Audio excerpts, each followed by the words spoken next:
Video evidence na magpapatunay na talagang kukontrolin ni Marcos Jr. ng anti-Duterte ang COMELEC laban kay Vice President Sara Duterte. Grabe to.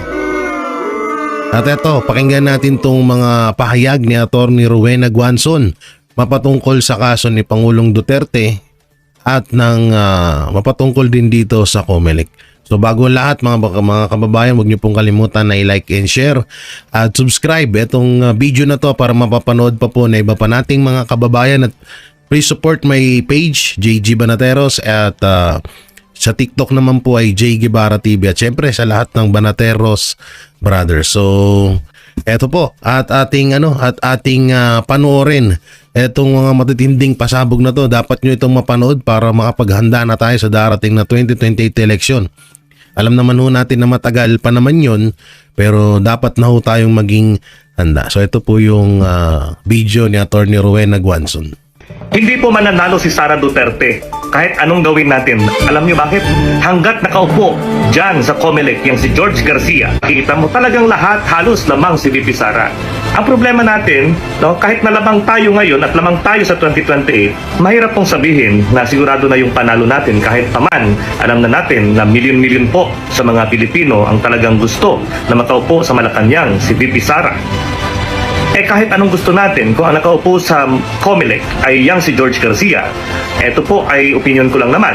Sa palagay ko, ay mahihirapan po tayo na talagang maipanalo, mapaupo sa Malacanang si VP Sara. Attorney Rowena Guanzon, ang dating COMELEC Commissioner, kaugnay nga pag-uusapan nga natin itong ang balitang napabilang yung 8 individual, personalidad nga kaninang nabasa ni partner Admar, kabilang na si Senator Bongo at itong si Senator Bato de la Rosa at iba pa na sinasabing indirect co-conspirator nga dito sa drug war campaign ng nagdaang administrasyon.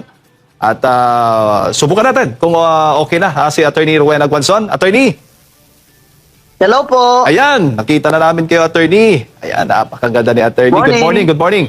Attorney, ito nga po, ano pong reaksyon ninyo? Nitong narinig po ninyong balita na 8 individual nga ng nagdaang administrasyon ay pinangalanan ng ICC prosecution na kabilang nga doon sa tinatawag na indirect co-conspirator. Pwede ho ba niyong paliwanag yan sa ating mga kababayan? Ano nga po ito? Kaya sila dinadamay dyan na indirect conspirator kasi kailangan mapatunayan ng prosecution doon na yun ay isang planado o naging policy. Hindi lamang siya parang random ba?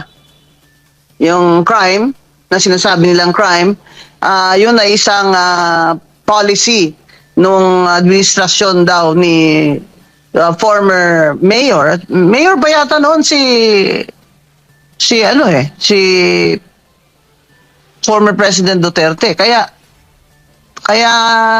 ako naman, nagtatanong ako, bakit kasama dyan sina Attorney Vit Aguirre? Hindi pa naman siya, nung mayor hindi naman siya ang Secretary of Justice doon, di ba? Mayor pa lang noon si Duterte. So, ang sabi niya sa akin kanina, dahil daw nag-abogado siya kay Duterte nung mayor, si former president. Alam niyo po kami mga abogado, namimili din kami ng kliyente. Pero may sinumpaan kaming oath na gagawin namin ang makakaya namin para makakamit naman ng hustisya ang aming kliyente at pangalagaan ang kanilang mga karapatan. Kaya pag dinadamay po ang abogado sa mga kaso, parang hindi naman yata tama yan. Maliban na lang kung, yun na nga, they're trying to say nga na conspiracy daw. Conspiracy. So, pag dinadamay nila yung pati abogado doon, pati yung ibang tao, hindi ko naman kilala yun Opo. Ang sinasabi ko po kasi, sabi nila ng administrasyon na justice system is working. May local naman tayo na batas. Bakit hindi na lang dito yan ilitis sila? Bakit hindi dito sila ilitis? Bakit kailangan doon pa sa ICC? Pero alam nyo, Hindi naman, yung kasagutan dyan kasi, doon final ng complainant eh. Yung sinama sila doon eh. Pero ang tanong dyan, isosurrender ba ni BBM administration itong mga ito, kagaya ng ginawa niya doon sa kay former president na hinuli ni Torre na walang kung ano-anong legal basis. Wala man lang confirmation of a domestic court, yung kanyang papel na, at wala rin siyang papel na pinakita doon kay former president. Kaya tinatanong nga ni Digong doon eh, on what basis? On whose authority? Kaya I really oppose that kasi hindi naman tama yun. Kaya sinasabi nila, pro Duterte ako. Ay, hindi po. Alam niyo naman na hindi ko binoto si Digong kahit na magkasama kami mag-mayor noon. Iba naman ang aking mga paniwala sa kanila. Pero abogado po ako. Kailangan po rule of law. At saka naman sabihin ni Torre na hihilahin ko yan. Doon na talaga ako nagalit na ako doon. Bakit na wala namang modo ito? Wala na. Just throw away all the rules of conduct of public officers nung ginawa yun ni Torre. Kaya doon po nagsimula yung nung naging vocal na ako sa pag-treatment nila doon sa kay Digong. Ang naman sa mga complainant, kung doon nila pinail yan, syempre ang ICC, mag-i-insist siya ng jurisdiction niya. Kahit na hindi na tayo member doon. Kasi nga, nangyari daw yun nung member pa ng Pilipinas. Granting. Pero hindi kailangan silang i-surrender ng administrasyon BBM kung talagang ayaw niya. Dito nyo nalitisin yan. Dito nyo na sila litisin. Yun po ang opinion ko dyan. Opo. Pero itinuturing ho ba ninyo ito, attorney, bilang isang legal issue o isang political issue? Dinadivert parang ganun po yung dating sa inyo? Lahat naman ang ginagawa nitong BBM gang na ito, political. Impeachment niya yan, political. Itong sa, what do you call this, EJK, political din ito. It may not have started as political on the part of BBM gang, pero yung paghuli sa kanya, pag-capture, they just really bodily, whisked him to The Hague. That's political. Kasi may choice doon si BBM na hindi niya ibigay. Tingnan niyo ang Israel. Tingnan niyo yung si Putin. Kasi they are strong countries. They are powerful countries. Ba't ka rin surrender ng citizen namin sa inyo? Wala kayong jurisdiction kung ayaw ibigay. Di ba? Kaya itong si BBM talagang hindi ako naniniwalang mabait itong tao. Adik kasi kaya ganyan ang mga desisyon niya.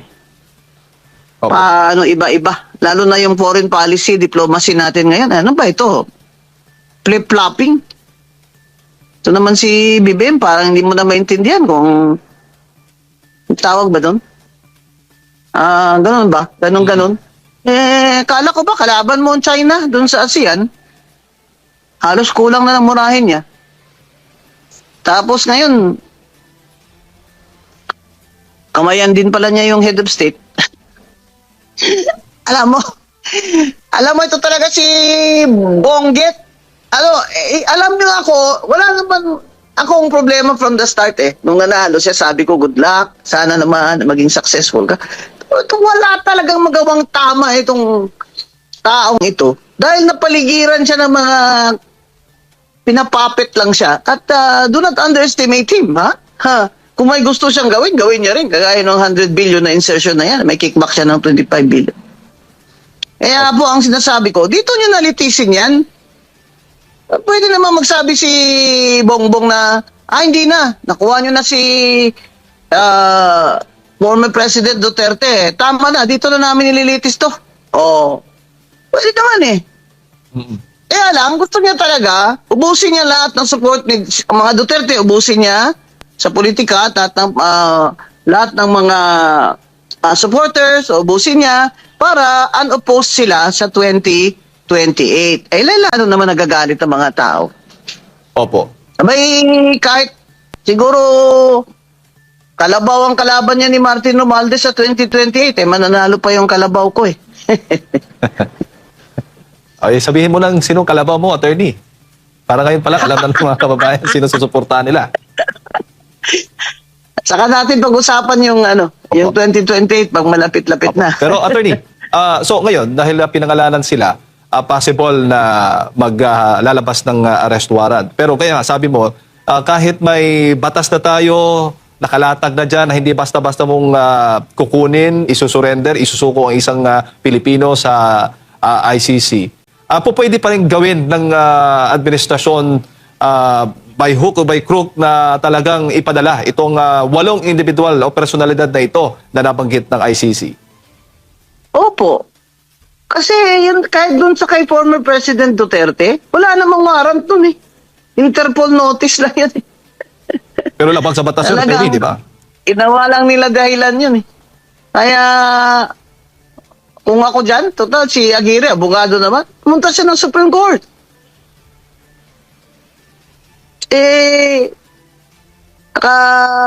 Noon sa kay former president, nagtago sila lahat. Si Tory lang yung, nila, hinarap nila sa tao. Parang, ginawa na lang gago yung kababayan ko ah. On most authority, sabi ni Digong, sabi ni mine, my authority. Ngayon lang ako nakakita ng chief PNP na may na may authority. Ano ba yun? Secretary of Justice ba yun? Pwedeng pumirma. Ano ba yun, Judge? Alam nyo, kasi ito, mga Pilipino, tayo po, huwag na po tayong pumayag na ito, martial law. Kukunin na lang tayo.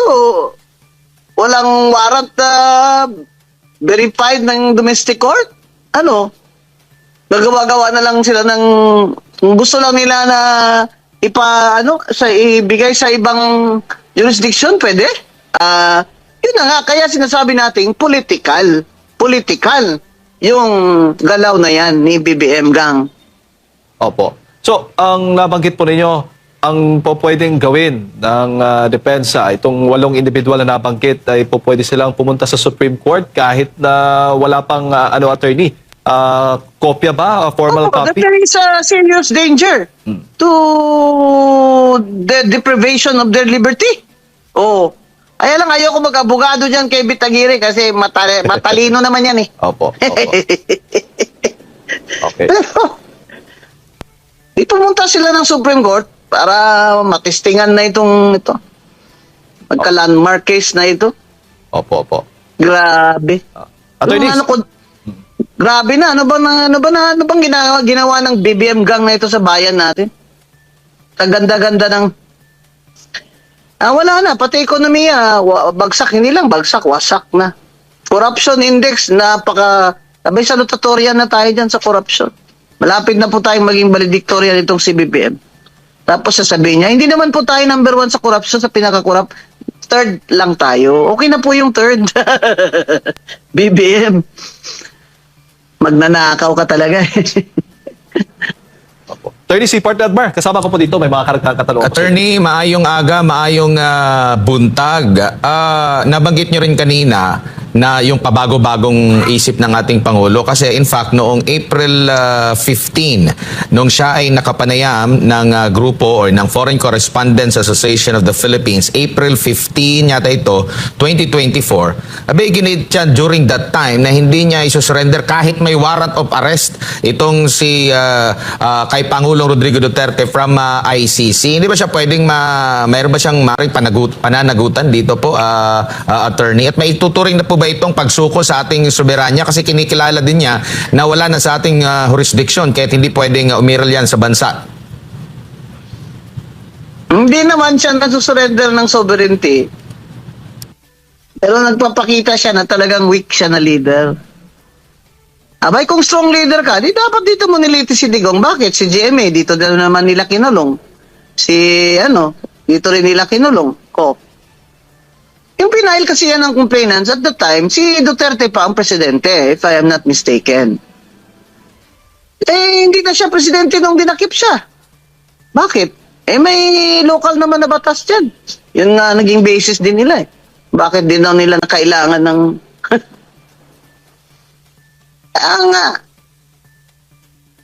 ang problema talaga nitong BBM administration, gusto pa rin nilang maging presidente sila sa 2028. Gala yung BBM gang na ito para patuloy yung pagnanakaw nila sa kaban ng bayan. Nakakatakot na pong manalo ito uli mga ito dahil tingnan niyo naman sa nangyayari sa atin. Bagsak na ekonomiya natin. 2.4 million ng Pilipino walang trabaho. More than kalahati sa ating mga kababayan ay nakakaranas na ng gutom. Ang solusyon nila, ayuda. Bigas na tag 20 pesos. Abay, kung hindi na to Presidente si Bongbong Marcos, padaanin nyo yan sa kalye, duduraan yan ng mga tao. Opo. Attorney, lipat naman tayo ng... Ganyan nakagalit ang mga tao. Alam niyo ako, gumagala po ako eh. Hindi po ako dito sa mga high class lang ng mga lugar gumagala. Gumagala din po ako dun sa mga what do you call this? Yung mga market. Kausap ko mga rider, mga street cleaner, mga labandera. Talagang papatayin na tayo sa gutom nitong BBM gang na ito. Tapos sila, kukobra pa ng sweldo. Yun pong sinasabi ko kay Secretary Ralph Recto. Pinapaabot ko po kay Secretary Ralph Recto, huwag mo kaming tingnan dito na parang uutang ka uli. Di ba may kantang ganyan ha? Nung ako yung nasa UP, huwag mo akong tingnan na para bang uutang ka. Secretary Recto, huwag ka na utang ng utang. Si BBM, pabayarin mo na ng 203 billion na utang niya sa estate tax. 200 lang naman ang kulang mo eh. Di yun na. Okay ka na. Tapos kami, itatax mo na naman ha. Mr. Batman. Ganyan talaga, Secretary Recto. Sacrifice. Mag-waive ka na ng sweldo mo. Lahat ng kabinete ay mag-waive ng sweldo. Senador at congressman, mag-waive ng sweldo. At gawin na yan na wala na sweldo sila sa sunod na term nila. Kung hindi ba rin mga magnanakaw dyan, hindi na yan tatakmo yung mga kontraktor. Wala na palang sweldo eh. Saka wala na rin allocables, walang pork barrel. Lahat ng reformang ito ay magagawa lamang ng totohanan kung hindi na sila ang nakaupo sa 2028. Yan po ang goal, mga kababayan. Kung gusto nyo ng reforma, kung gusto nyo ng makaahon tayo sa kahirapan at ang ating ekonomiya, ay palitan natin itong BBM administration. Mga inutil ito. Mga magnanakaw. Attorney? Pati na po yung mga congressman. Palitan nyo na po yung mga congressman nyo. Binibigay sa inyong ayuda. Pera din naman natin yan eh. Laki kaya ng mga tax natin, lalo na yung VAT na yan eh. Tapos ibibigay sa inyo, ayuda. 5,000? Okay na kayo doon? Tapos magugutom na naman kayo dahil ang gobyerno nyo ay walang trabahong kinikreate, ginagawa para sa inyo. Dapat trabaho. Bakit ayuda? Dapat trabaho. Attorney, lipat po ako ng topic po dito po sa kinakaharap na impeachment naman versus Vice President Sara Duterte po. Nabasura na po yung impeachment laban dito kay Pangulong Bongbong Marcos Jr. Sa tingin niyo po, uusad po ito, lalo na papalapit na po yung 2028 elections din, and at the same time, patuloy pa rin pong namamayagpag ang grado ng pangalawang Pangulo po. Attorney, maaari bang may pagbabago sa tingin niyo po ang mga isip ng mga kongresista dito na boboto po, attorney? Nag-iisip na yan mga yan eh. Sabi nga ni Congressman Paulo Marcoleta sa akin, naririnig daw niya sa lounge eh. Iba nag-uusap na parang ayaw na nilang pumirma kasi malapit na eleksyon, baka maresbakan sila. Alam no, they are all political animals. Isipin nila ang re-election nila. Kaya naman sila dikit ng dikit nun sa puon nila na si Martin Luther King Romualdez, lalo na yan si Luistro ng Batangas. Kasi yun ang namimigay sa kanila ng pera na ipamimudmud nila. Pamudmud nila yung pera natin parang kanila. Yan lang po ang incentive nila doon. Ngayon, kung tanggalin mo yan, wala na silang ayuda. Hindi na bawal na silang magbigay ng mga pangalan. Wala na silang allocable. Diretso na ni Secretary Dizon doon sa mga LGU. Kung anong kailangan. Dapat according to An economic plan naman, grabe naman. Kung tayo nyo lahat yan, basketball court, kung tayo nyo lahat dyan, waiting shed, ano nangyari sa atin? Dapat i-prioritize nyo. For example, LGU magpapagawa, pero unahin muna ha, school buildings. Di ba? Tsaka yung farm to market road na yan na naman yan ang bagong flood control scam eh. Yung farm to market road kasi hindi naman makikita yung road na yan doon sa tuktok ng bulkan. Lalagyan nila. Kaya, itong impeachment na ito kay Vice President, posibleng i-dismiss nila. Sasabihin nila, lacking in substance. Kasi confidential fund ang basis.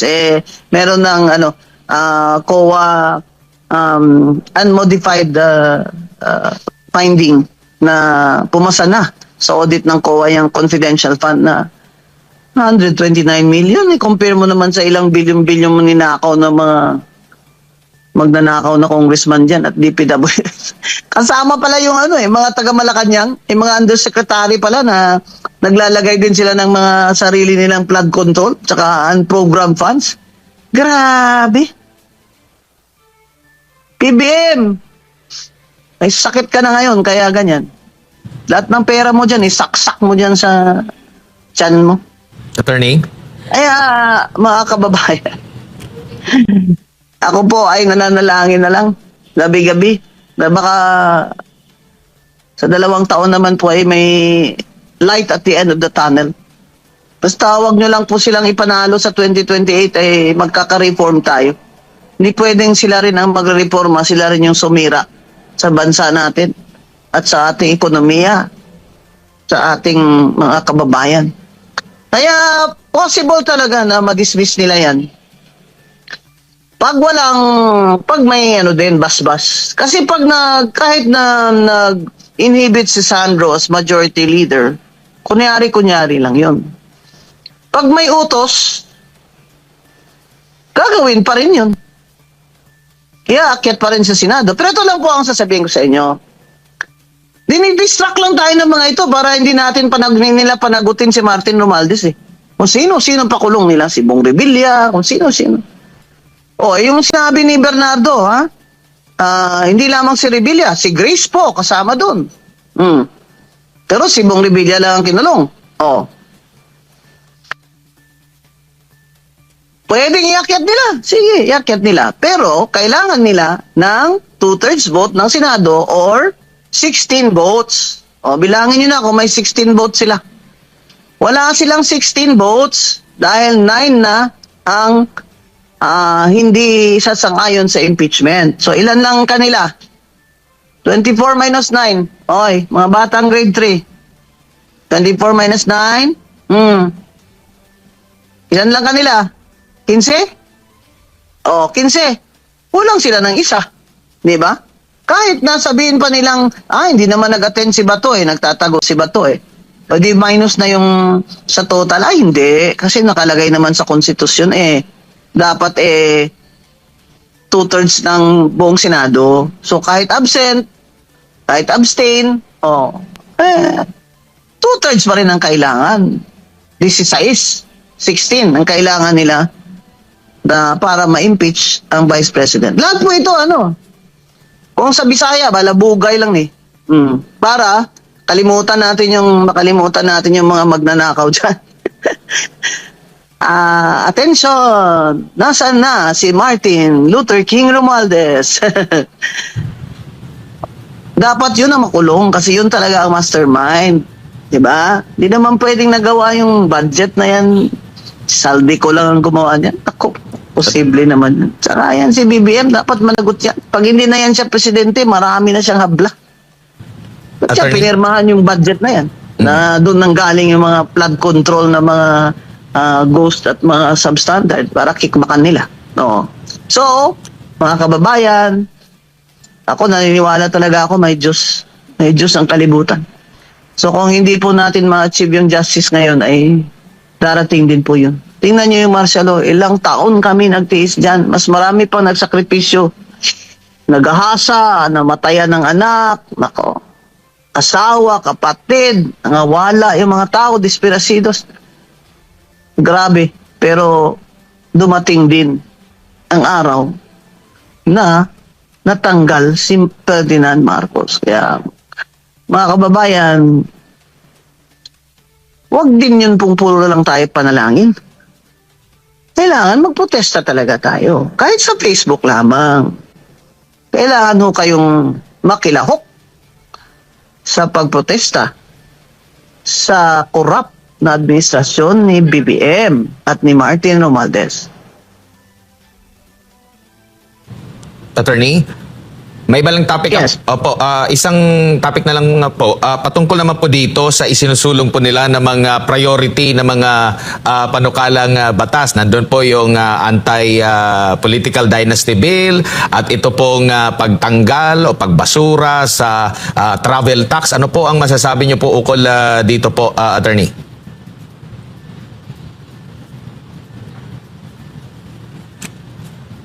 Wala. Attorney? Nako. Oo. Balikan lang natin na maya-maya kung makakabalik pa si Attorney Rowena Guanzon, dati pong COMELEC Commissioner. Ang huli ko pong tanong ay meron po kasing mga panukalang batas na nais po na gawing prioridad ng administrasyong kasalukuyan. At kasama nga po rito ay ang pagsasabatas ng anti-political dynasty bill at yung marami na rin pumapalag dito nga po sa travel tax. Attorney, balik po tayo. Si Admar po ito ulit. Meron pong mga priority bills ang administrasyong ito. Kabilang po yung anti-political dynasty at yung... Yung anti-political. Opo.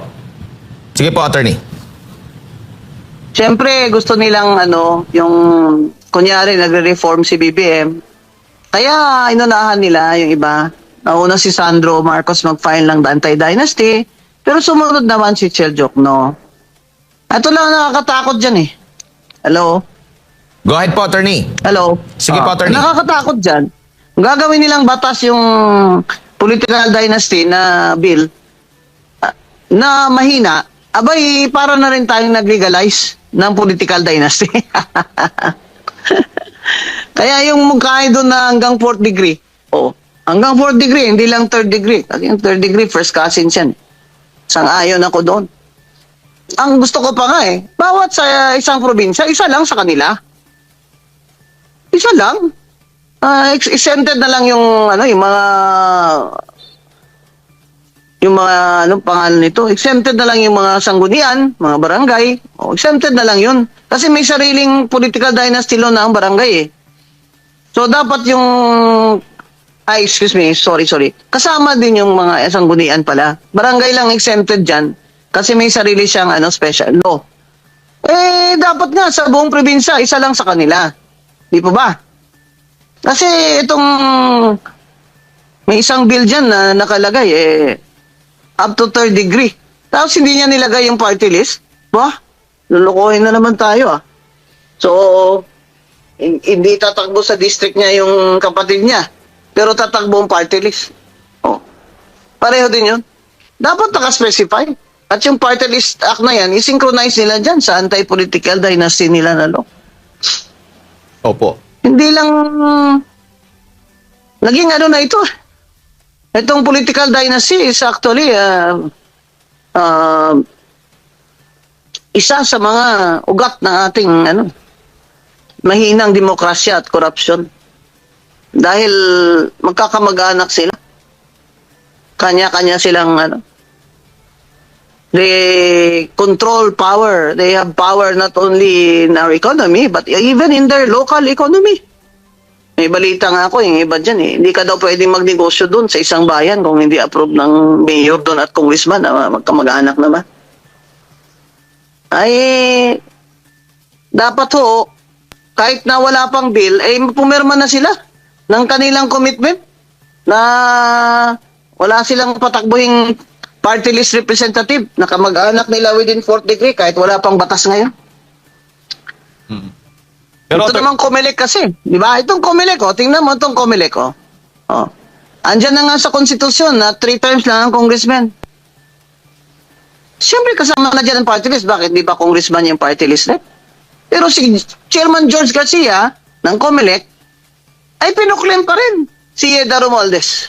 Na pang-apat niya na ito. Tapos ang dahilan niya, it may be questioned later. Bakit i-question ko pa yan later? Dapat hindi nyo na inalaw yan. Pinasubstitute nila si Yeda na mass resignation yun. Hindi Rowena Guanzon case. The Supreme Court said, hindi maganda. Grave abuse of discretion ng COMELEC na pinasubstitute si Rowena Guanzon dahil nag-mass resignation bago siya nilagay as substitute. Ganun din naman ang kay Yeda Romualdez. Pinaresign yung 3rd, 4th, 5th nominee. Pero in the first place, dapat as 6th nominee, disqualified siya. Kasi pang-apat niya na term. Ito naman ito mga ito, wala nang hiya talaga. Walang hiya-hiya na. Opo. Pero, attorney, nakikita po ninyo, punteriya din po nito. Last question na kasi hindi Opo. pa ako nag-almusal. Alam Okay niyo, po, lola attorney. niyo. Okay. May diabetes. Okay. Ito na lang po, attorney. Ng gamot. Opo. Reaction na lang po ninyo. Komento na lang po ninyo dito nga sa issue tungkol nga sa pagitan nitong si Yusek Adrian Bersamin, itong palitan nga ng mensahe ni Yusek Adrian Bersamin at Pangulong Bongbong Marcos Jr. tungkol sa umunoy kickback sa mga flood control projects. Saan ang galing yung text na yan? Si Yusek Bersamin mismo ang nagbigay niyan? Ang sabi ni Congressman Sa source? Erice, ang source daw nila si Congressman Leviste. Pinakita daw ni Congressman Leviste yung palitan ng mensahe sa kanila ng ilang mga kongresista from minority. Pwede naman ma-verify yun eh. I-verify ang numbers. Basta pumayag sila or they're under investigation, the court can order. Diba? Na i-disclose yan ng mga Globo, smart na yan. Ako naniniwala ako dyan. Alam nyo, mga kababayan, hindi naman nangyari itong lahat ng mga pangnanakaw na ito, pandarambong sa atin ng mga ito. Kung si Bongbong mismo ay wala rin kanyang share, hinayaan nga niya yan kasi meron din siyang share, di ba? Kaya niya nga pinirmahan yung budget na yan kahit na alam niya na overpriced na lahat.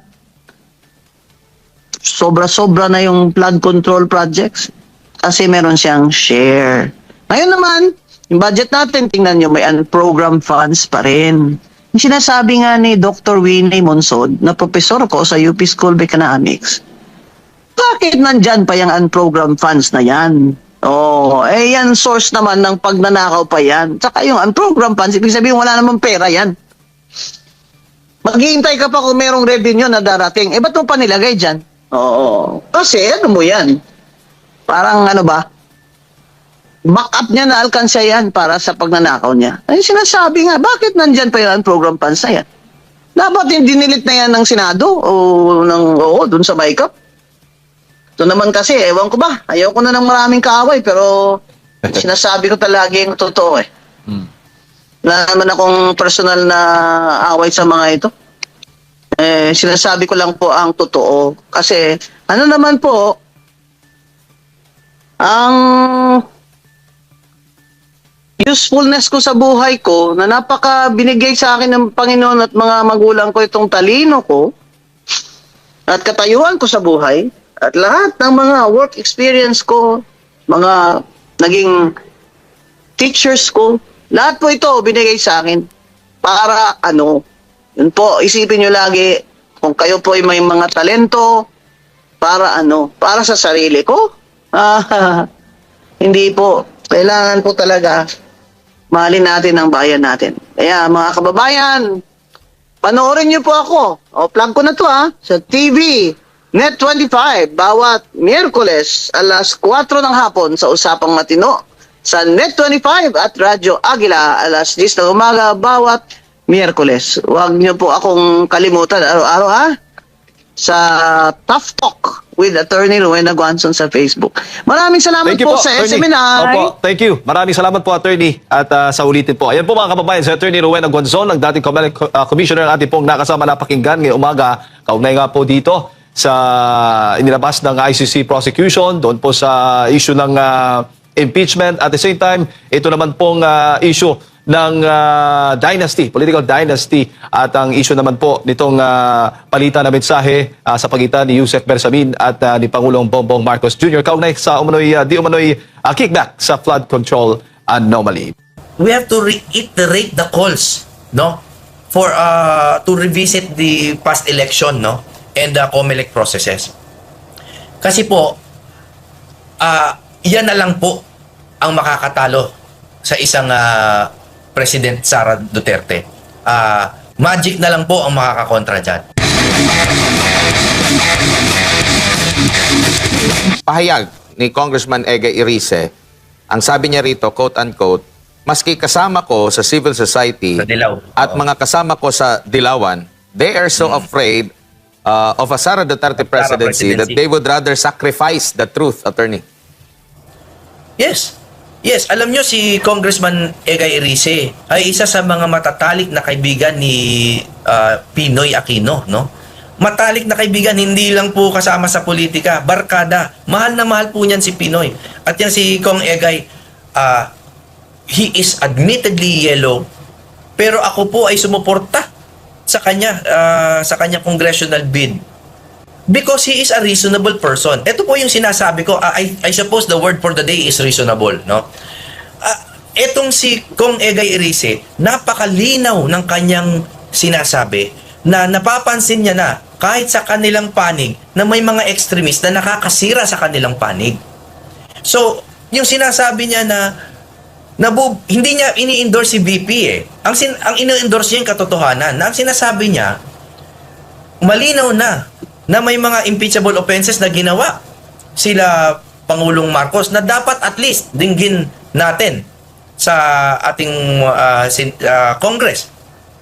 Malinaw na rin na may mga kaso na dapat pinafile laban sa dating speaker, no? Pero sa kanilang lahat who have historically run on a campaign platform of decency, no? Silang lahat ngayon ay willing to not be decent, to not be logical, just because of their fear of a Sara presidency. Now, the problem with this is this. Sila po ay panig sa katotohanan except when their political existence is threatened. Abay, mali po yun. Kasi po, yan naman ang masasabi ko sa mga Duterte. Even if their political existence is threatened, hindi po nila ipagpapalit ang katotohanan para lamang sa politika. At yan din po ang masasabi ko sa mga Duterte supporters. Kasi yung mga Duterte supporters na nag-aaway-aaway pa yan. Nag-aaway-aaway pa kapag palagay nila na merong isa sa ranggo nila na medyo out of line. So, sa huling just as a final statement on that, makikita po natin yung consistency at least ng Duterte supporters. Nandyan talaga. Walang bumaliktad sa kahit anong mga sinasabi nila. At kung may bumaliktad man, halimbawa, si VP Sara, bumaliktad siya sa kanyang pag-support kay BBM, humihingi ng tawad. At yun po ang pinakamahalagang attribute ng ating susunod na Pangulo. Opo, napag-uusapan itong ICC at ito pong si Vice President Sara Duterte.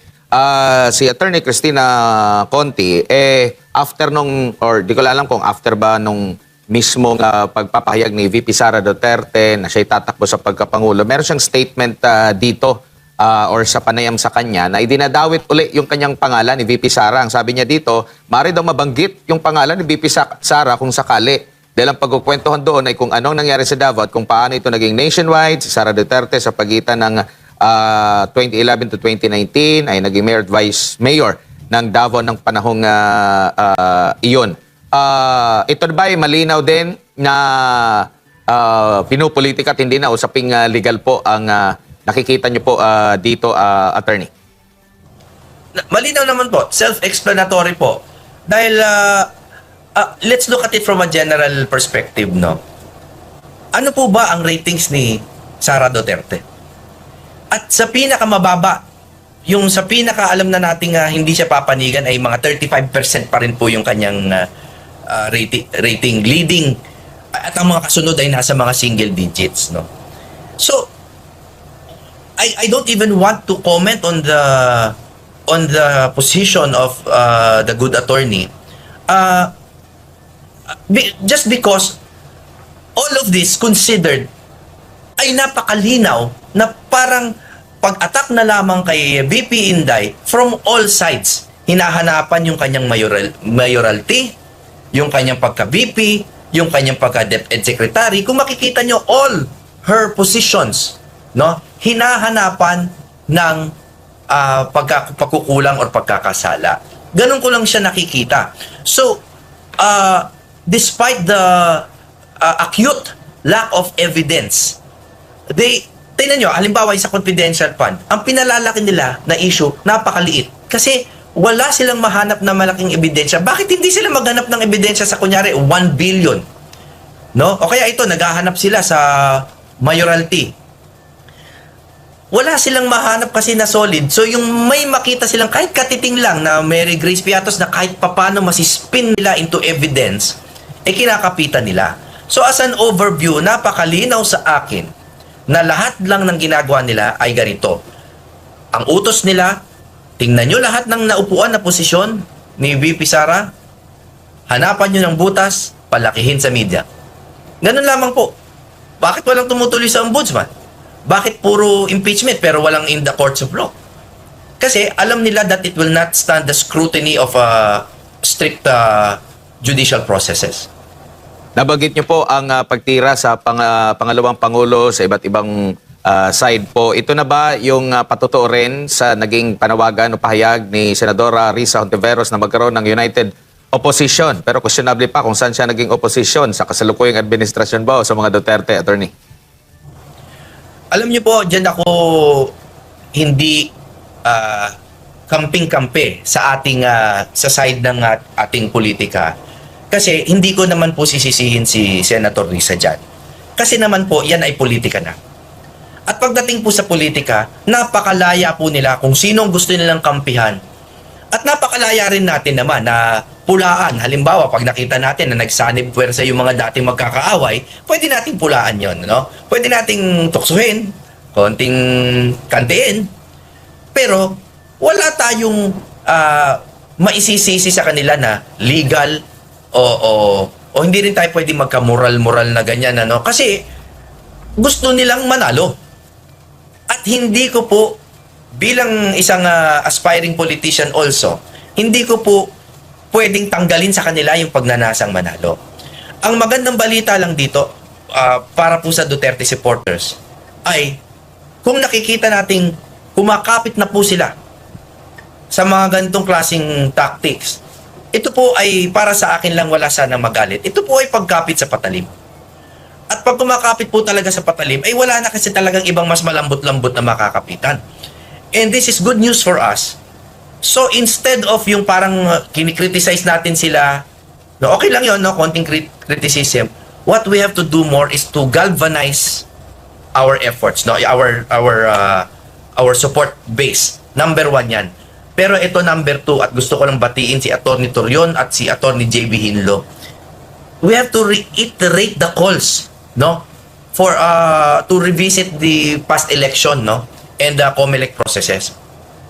Kasi po, yan na lang po ang makakatalo sa isang President Sara Duterte. Magic na lang po ang makakakontra dyan. And so we have to, instead of just criticizing sila Senator Risa, I don't think we should do that too much, no? Honestly. Para sa akin po, politika nila yan. Ang gawin natin, palakasin ang ating base, palawakin, lalo na ang dami pang neutral dyan, ang daming youth voters. And then number 2, talagang pilitin po ang or idiin ang ating pakiusap sa Senado at pati po sa Korte Suprema na sana talaga bisitahin ang mga di umanong anomalya na nangyari noong eleksyon. Yung data center 3 hindi pa napag-uusapan, no? Yung hindi dumiretso sa NAMPREL at COMELEC, yung mga transmission hindi na pag-uusapan. Yung mga balota na overprinting hindi pa na pag-uusapan. Mga walang serial number hindi pa na pag-uusapan. These are very important issues for the future, hindi lang po for 2028 but for the future of our democracy. Opo, bilang panghuli na lamang po, attorney, bago ko lang ibalik kay partner Jade, nabanggit po yung pangalan ninyo ni Congressman Benny Abante ng Manila 6th District na kayo na lang daw po maging katandem daw ni Vice President Sara Duterte sa 2028. Ano pong masasabi nyo rito? I don't know what he means by that. Wala naman kaming past animosity ni Kong Abante. Magkaiba talaga kami ng politika. Sa katunayan po, hindi ko na ipopromote pero may kumuha po sa akin na isang news channel kasi ayaw ako kunin ng SMNI, kaya tinanggap ko na lang po no, sa ibang channel. Easy. Biro lang. At mamayang gabi po, guest namin si Kong Benny Abante. No? The very few interactions we've had, matino naman po ang aming pakikipagpalitan ng opinyon. Yung kanyang pagsabi na ganyan, hindi ko alam kung may kante o hindi ko alam kung sincero. All I can say is I am not worthy and I am glad to just be a supporter, kahit host lang po ng mga rally. Kahit ano po, kahit magwalis lang po ako ng entablado para lamang po magkaroon ng isang deserving president ang ating mahal na bayan. Ang nabanggit kasi niya rito sa isang panayam, quote-unquote, I heard what Attorney Jimmy Bondoc said that ang gusto niya maging running mate ni Vice President is Robin Padilla. Bakit hindi na lang si Jimmy Bondoc siya nag-announce palagi? Si Jimmy naman, abogado yan at magaling din naman yan. Siya na lang maging running mate ng ating Vice President. You know, I am a very positive person and I will just accept this compliment on its face. No, I thank the congressman for his apparent high opinion of me. Pero gusto ko lang po idiin na kailangan po natin patibayin ang ating presidente, ang magiging presidente. Kailangan natin patibayin, lagyan po natin siya ng running mate na tunay na magbibigay ng numero sa kanya, na tunay na deserving na possible president in case anything happens to her, and a vice president who will be advocacy driven, because yan naman po talaga ang nagiging historical role ng vice president. And we all know na marami pong nasa harapan ng pila bago po umabot sa isang maliit na Jimmy Bondoc. Alright. Attorney, siguro yung huling mensahe para sa lahat ng ating mga kababayan na nanonood po sa mga oras na ito. Sa akin po mga kababayan, hindi po lamang sa Duterte supporters. Ang pinaglalaban po natin ay kasarinlan. Kasarinlan sa mga isla, kasarinlan sa dagat, kasarinlan sa hustisya. Hindi po magkaiba ang Pag-asa Island sa pagkakapiit ng Pangulong Duterte. At hindi rin po magkaiba yan sa pag-ayos ng ating electoral system upang walang mga banyaga o mga private interests na makialam sa will of the people. Lahat po yan isang topic yan, kasarinlan at ang pagbibigay ng boses, no, sa Pilipino. Kaya nananawagan ako hindi na lamang sa Duterte supporters, kundi dun sa mga nag-iisip pa at meron pa pong puso at habag sa ating bayan. Huwag po tayo kumampi sa mali. Huwag po tayo kumampi sa mali. Ang ipaglaban po natin ay yung tama kahit po labag sa ating politika. Kung palagay po natin na si BP Sara ang makakatulong sa Pilipinas sa susunod na 6 na taon, tulungan po natin siya, o at least huwag po natin hayaan ang siraan na walang basihan laban sa kanya. Paglaban natin ang mga isla, paglaban natin si Pangulong Duterte at ang ating kasarinlan, at paglaban po natin yung nararapat na Pangulo para sa Republika ng Pilipinas. Guys, mauni ang ako ang balot ID o kinsa ang mga ninggawas diha. Balon Roberto, man tawag ko kailaan na, man ako nag-vote. Balon Roberto, independent. Na binuang man ni ilahang busita, wa man ko kailaan na, wa man ako nag-gikuan. Colonel Busita. Pacquiao, oh my God, si Pacquiao ninggawas ako kuan. Ano, binuang ninyo ang kumilikhaw sa maning. Naana dahil mo'y butar diha. Daan, Valbuenad. Agoy, dili gud ni mao. Ako mga gipang butar, unsa ni? Lakson, ho? Guys, dili ni tanan ang akong gipang butar nga mga candidate. Sukus-focus din sa kumilik. Naana sila program daan. Binay, Abi. Uy. Look. Kasinyo. Ay man ang magkaklaruhay ta, nagbuta tadaan ka, excited lang tanong, mamukas atong votes no niya. Di ay mauni yung gipang sulod. Kasino Teddy. Huy.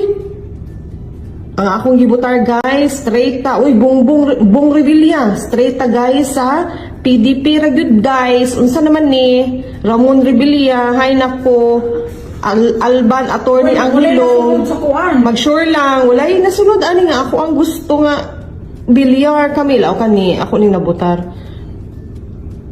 All the rest guys, dili ni tinuod. Mustafa huy unsa ni? Uy, workers peasants, Duterte youth ang akong gibutan. Martinez Eric, huy. Comelec, palihog ko. Oh, ninggawas na gyud si Bongo. Partido Demokratiko. Ahmad Wilson. So, si Ahmad Wilson. Mata Lisa. Maza Lisa. Tulfo Ben, hoy naku! Abinuang din nga po oy Brosas, hoy mako! Si Arlene Rosas, wala taon taan na day. Aquino Bam! Marcos Aimee! Hala, wala jud ko nagbutar og Marcos. Maglaruhay ta kumilik yun sa nininyo.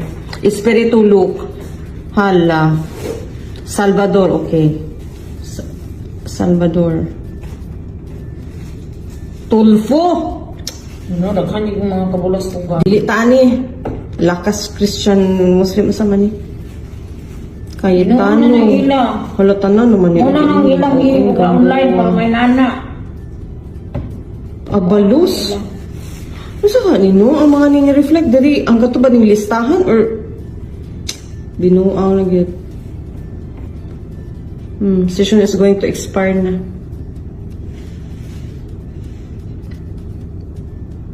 Cancel na eh. Di ba cancel na? Unasan.